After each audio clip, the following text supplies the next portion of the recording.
Ассалаумағалейкум Сапат аға. Жалпы осы сериялеудегі қандай тәжірибеңізбен бөліссеңіз, мынау қандай дер екен десек. Сериялеуменен мен осы 30 жылдан бері айналысам, 30 жылдай болып қалды. Бұрын осы Бейнеу ауданы Самсақбоз деген жерде тұрдық, орталығы Сарға деген жер.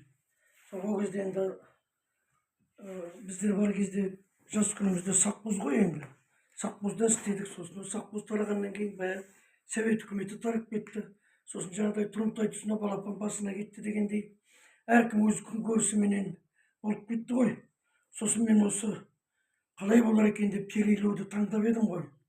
Терилеу қалай болар екен, осыны кәсіп қылсам деп ойлап, содан шұғылданып жасап бастадым.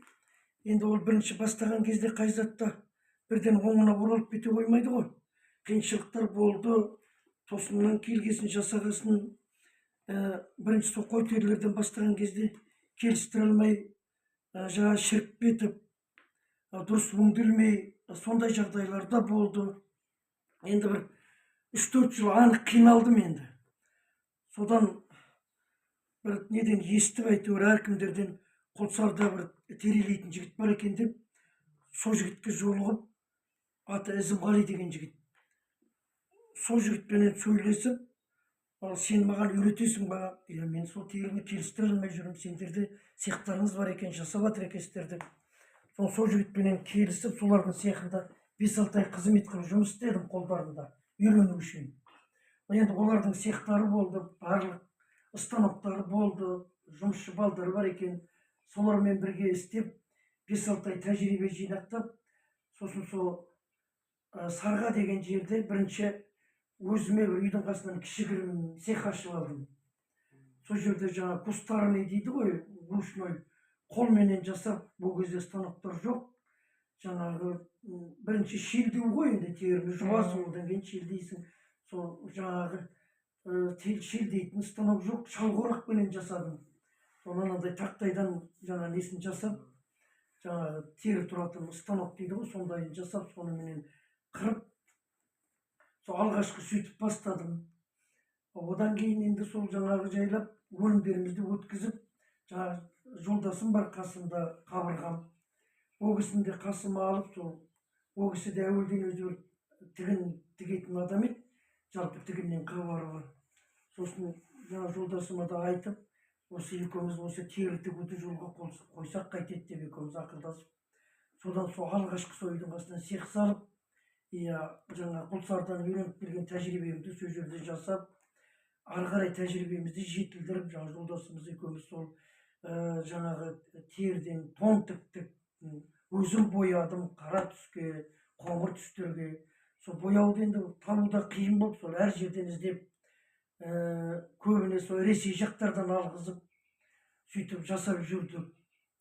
Енді одан кейін бертін келе бір 10 шақты жыл өткеннен кейін цехты ұлғайтып, Сарғадан жер орын алып, 14-20 үлкен цех салдым.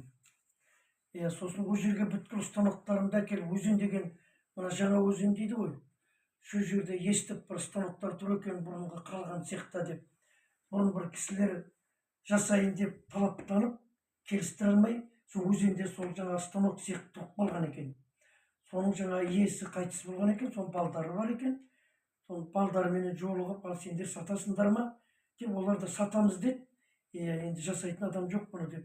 Сол жерде бүткіл станоктары бар екен. Енді жаңағы орысша айтқанда мездрильный дейді ғой, шелін алу, одан кейін разбивочный дейді, мына станок, разбивочный дейді жаңа. Мына теріні былай салып, теріп созатын станок. Осы бар екен. Сосын бұдан өткеннен кейін мына шлифовка дейді, бетін алатын, мынаған салып. Сондай станоктар бар екен, соларымды әкеліп, одан кейін жаңағы не деп айтады ғой, рубильный дейді. Мысалы үлкен жабағы терілері болса, жабағы жүні өсіп кеткен, соларды қысқартатын рубильный станок деп айтады. Енді қазақшасын қайдан білейін, оны станоктардың көбі орысша аталады ғой. Одан кейін стригальный дейтіні бар. Стригальный ол ана рубильныйден кейінгі процесті атқарады.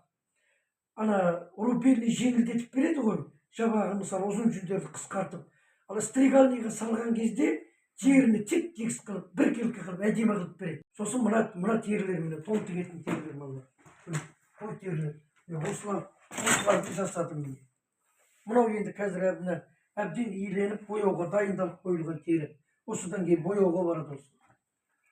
Бояудан кейін кептіріліп қайтадан қырып түсірілгеннен кейін тегістеліп таралғаннан кейін тігуге кетеді, сол жерде тігіледі. Мысалға мына әркім заказ береді ғой, маған қысқа дейді, ұзын дейді, соған байланысты жаңа жолдасын тігеді, размерін алып. Одан бөлек сосын түлкі тымақтар тігеміз, түлкі терісін илейміз.